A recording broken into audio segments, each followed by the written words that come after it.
மணப்பெண்ணின் பிரத்யேகமான திருமணம் விவாஹா தி சென்னை சில்க்ஸ். திருவள்ளூரை அடுத்த புட்லூரில் வீடு புகுந்து கத்தியால் தாக்கி நகையை பறிக்க முயன்ற பெண்ணிடம் இருந்து சாமர்த்தியமாக தப்பிய பெண் வீட்டு உரிமையாளர் அவரை போலீசில் ஒப்படைத்துள்ளார்.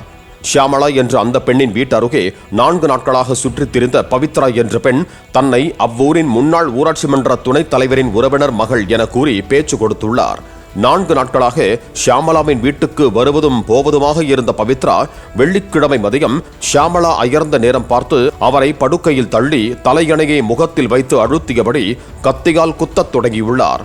வலி தாங்க முடியாத ஷியாமளா தன்னிடமுள்ள நகைகளை கொடுத்து விடுகிறேன், விட்டுவிடு என கதறவே அதனை நம்பிய பவித்ரா அவரை விடுவித்துவிட்டு கீழே சிந்தி இருந்த இரத்த கரையை துடைக்க முயன்றுள்ளார்.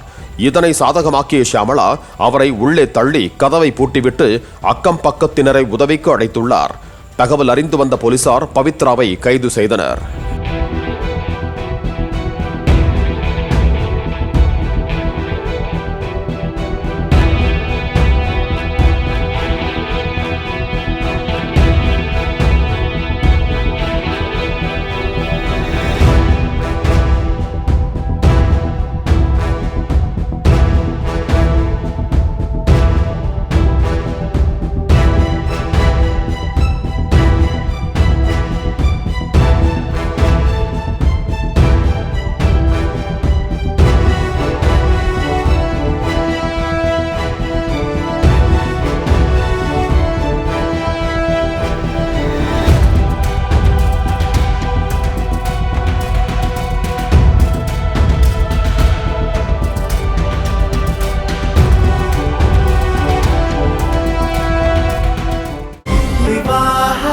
மணப்பெண்ணின் பிரத்யேகமான திருமணம் விவாஹா தி சென்னை சில்க்ஸ்.